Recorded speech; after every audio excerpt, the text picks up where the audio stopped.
संविधान सभा के कार्य 22 जुलाई 1947 को संविधान सभा को द्वारा राष्ट्रीय ध्वज को स्वीकृति प्रदान की गई। 14 सितंबर 1949 को संविधान सभा के द्वारा हिंदी को राजभाषा के रूप में घोषित किया गया। 24 जनवरी 1950 इस दिन संविधान सभा के द्वारा राष्ट्रीय गान और राष्ट्रीय गीत को मान्यता प्रदान की गई। डॉक्टर राजेंद्र प्रसाद को भारत का प्रथम राष्ट्रपति घोषित किया गया। यह संविधान सभा की अंतिम बैठक थी जिस पर सभा के सदस्यों के द्वारा भारतीय संविधान पर अंतिम रूप से हस्ताक्षर किए गए। जब भी संविधान सभा विधायकों के रूप में गठित होती तब इसकी अध्यक्षता गणेश वासुदेव मावलंकर किया करते थे तथा जब संविधान सभा संविधान निर्माण का कार्य करती थी तब इसका अध्यक्षता डॉक्टर राजेंद्र प्रसाद के द्वारा की जाती थी।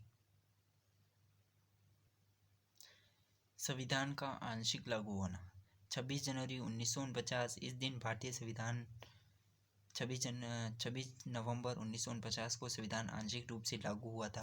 उस दिन भारतीय संविधान के अनुच्छेद 394 के तहत संविधान के कुछ महत्वपूर्ण प्रावधान जो कि नागरिकता, चुनाव, अस्थायी संसद, संक्रमणकालीन उपबंध आदि को लागू किया गया। अर्थात भारत का संविधान आंशिक रूप से लागू हुआ। इसलिए 26 नवंबर को संविधान के प्रारंभ की तिथि तथा 2015 से संविधान दिवस के रूप में मनाया जाता है।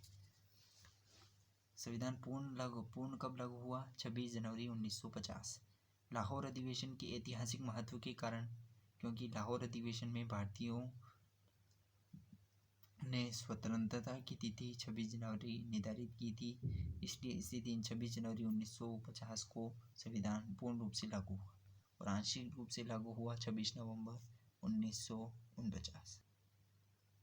संविधान निर्माण में 2 वर्ष 11 माह 18 दिन का समय लगा एवं लगभग 64 लाख रुपए खर्च हुए। संविधान सभा में कुल 15 महिलाओं के द्वारा भागीदारी की गई और राजस्थान से संविधान सभा में कुल 12 सदस्य थे। संविधान लागू होने के बाद भारतीय संविधान में 395 अनुच्छेद, 8 अनुसूचियां और 22 भाग विद्यमान थे, परंतु अभी वर्तमान में भारतीय संविधान में अनुच्छेद 395 ही है और संविधान लागू होने के समय से वर्तमान समय में 4 अनुसूचियां नई जोड़ी गई है और वर्तमान में 12 अनुसूचियां हैं और 22 भाग विद्यमान है।